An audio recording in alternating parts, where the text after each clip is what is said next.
Do you see it completely? Okay, then I will start.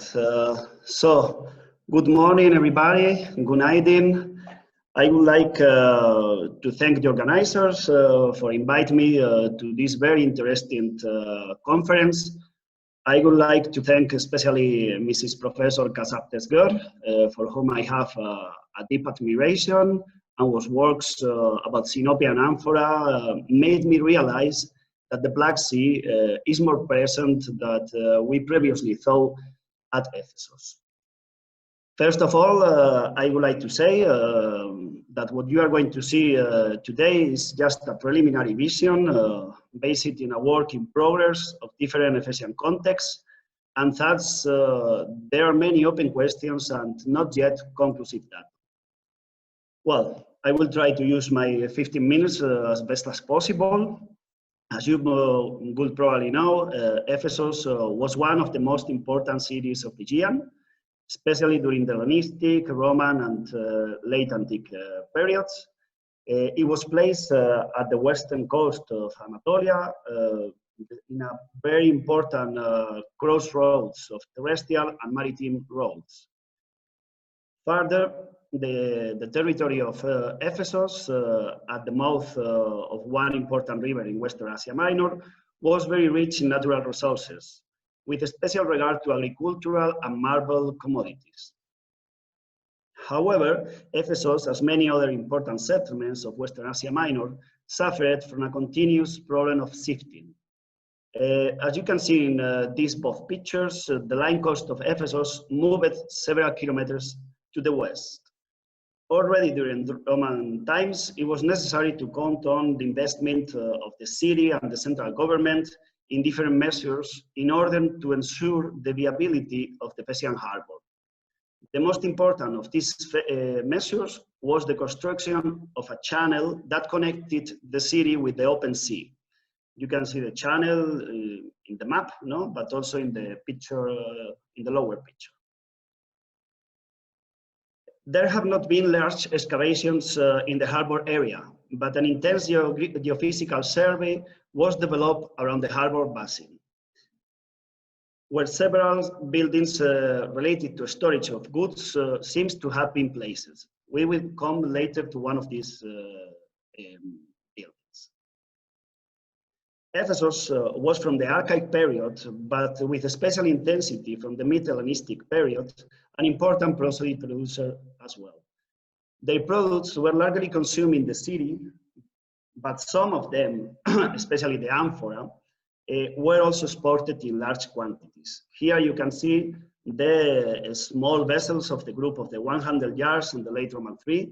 This is the best known production of the city, but I have to say, we have also other local amphora, especially in late antiquity and early Byzantine periods. Well, even if the city was a large producer and exporter of agricultural commodities, Ephesus also acted as a significant import place that consumed, but also re-expedited amphora commodities, but also other types of pottery from many different Mediterranean regions, included the Black Sea. I will start showing some of the already published material or Black Sea material from Ephesus, as well as important materials that they are with no stratifical reference. Later, I will show some material that I have been studied in the last years from excavations developed in the last decades. First, I will show you the amphora classified by Thomas Bezzecchi in his important book about the Roman amphora of Ephesus. Most of the amphora published by Thomas come from the Tetragonos Agora. Some of them also the Terrasos too, that are placed near the Agora. Thomas could identify some fragments of big amphora from the North Black Sea, Cest 75, Cest 80, but also some Sinopean amphora. Above all of the group, say, Sinop 3, as, for example, this complete exemplar that came from Terrasos 2. This amphora is at present day storage in the big depot called Domitian's Depot, that is under the supervision of the Seljuk community. But the carrot amphora of group Cesinop 3 is not the only one that we find in the depot coming from the Black Sea. Also, a complete vessel of the group B Sinop 3, comes from the from excavation of the Terrace House 3. And unfortunately, we do not have a precise stratigraphy for this amphora, but it is quite possible that comes from the destruction layers of the terrace houses that are dated in the third quarter of the 3rd century AD. Still in the Domitian's depot, we could find 2 almost complete Cesinop 2, and this quite interesting upper part of what seems to me an Heraclean amphora, with the pale yellow Heraclean fabric with some pyroxene inclusions. The handles and the neck are a little bit shorter than normally, and any discussions after my presentation are for sure welcome. Other important context with already published Black Sea material is the so-called Lucas grave. Places in the upper part of the city, between the upper agora and the Magnesian gate. This building was first used as a Macellum, probably built in the 2nd century AD with a central kiosk, as you can see here, that transformed in late antiquity in a church.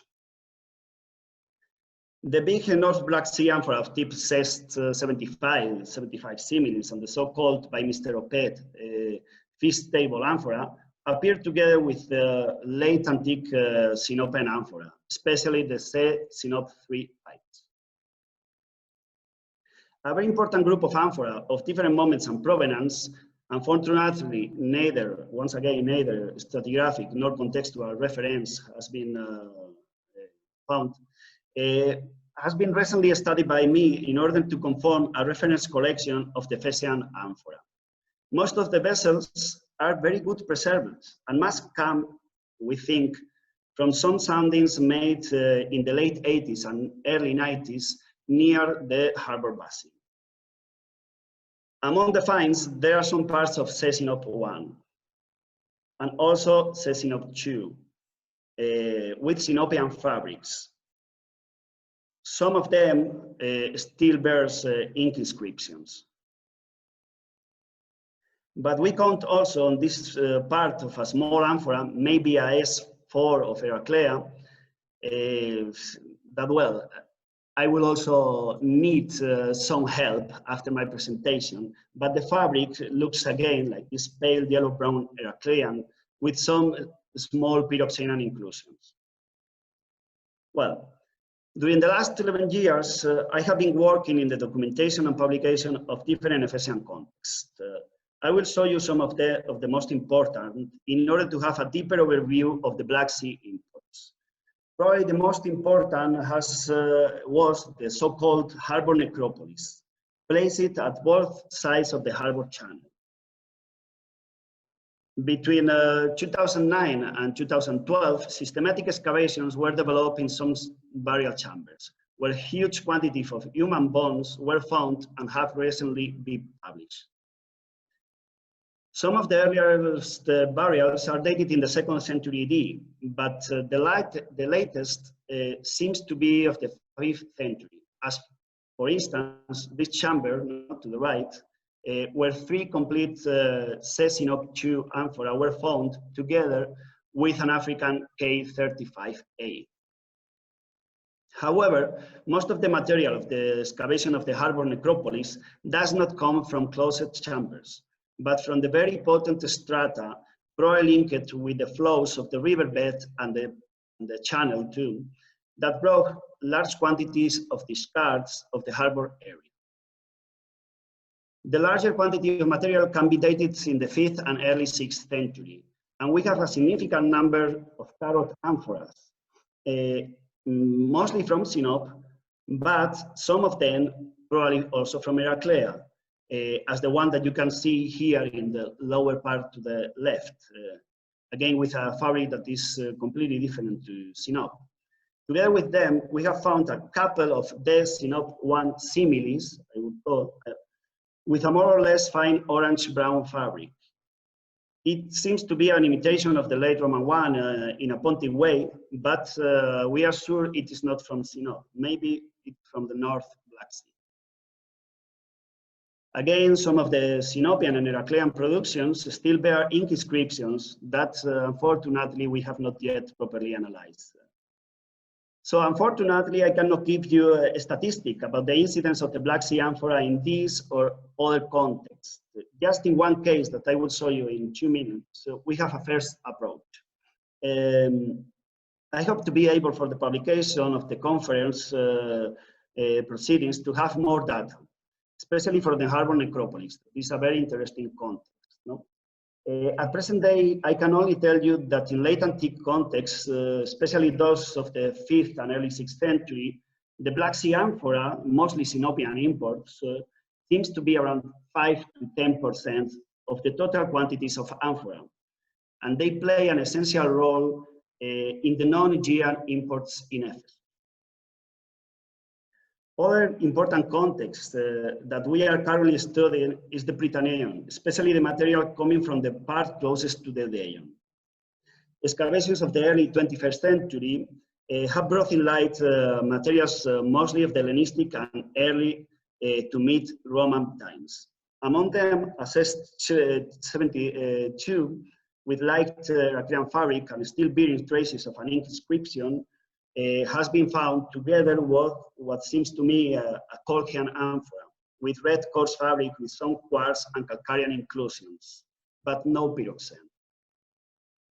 Also assessed 85 or 85 similes, Mr. Opea, I will need your help for this, was found in this excavation.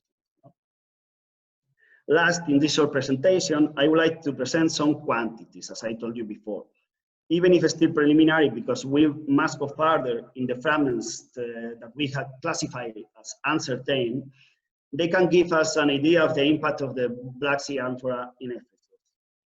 So in a survey developed in 2014, again near the harbor channel, but outside the city walls, in an area where a square building, probably a big storage building, was noticed previously by geophysical surveys, a good number of pottery fragments, especially amphora, were collected. So we count on amphora fragments of different periods, but the biggest quantity belonged to the mid and late Roman period. Among them, we have documented a large quantity of Black Sea amphora, or Black Sea fragments of amphora. In the total account, they are around 8% of the all vessels, but they are surely over 10% if we just count the material enclosed between the 2nd and the 6th century AD. So, just to finish, even if preliminary, some first conclusions can be done in regard to the arrival of Black Sea amphora containers at Ephesus. So, the amphora are at present day the most important Black Sea amphora. We just have a fragment of Pontis sigillata in the Bedios Gymnasium. We have just documented one. They arrive with different products. No, we must think in different products, but also from different regions of the Black Sea and were consumed in Ephesus. But I will say that, okay, some Heraclean amphora have been found, but mostly they are from the, or seems to be from the North Black Sea and above all Sinopean. This fact has a clear influence in the chronology of arrival at Ephesus. We know in the Hellenistic period that some fragments of Sinopean amphora have been documented, even as stamped, no? But it is mainly from the late 2nd, or better to say 3rd century, that the Pontic amphora arrived in a constant way and more or less constant quantities at Ephesus. The peak, it must be from the late 4th to the early 6th, based on the different types of the Sinopean Sea group. And just to finish, to say that Ephesus did not only act as a consumption place, but it seems also to be places in the maintenance route of the Black Sea amphora in their way to the southern Anatolian and Levant markets. The shipwrecks found by George Koussouflakis and his team in the Forni archipelago between Icaria and Samos seems to be also part of this large distance trade that should have had in Ephesus one important stop. So thank you for your attention. Okay, thank you very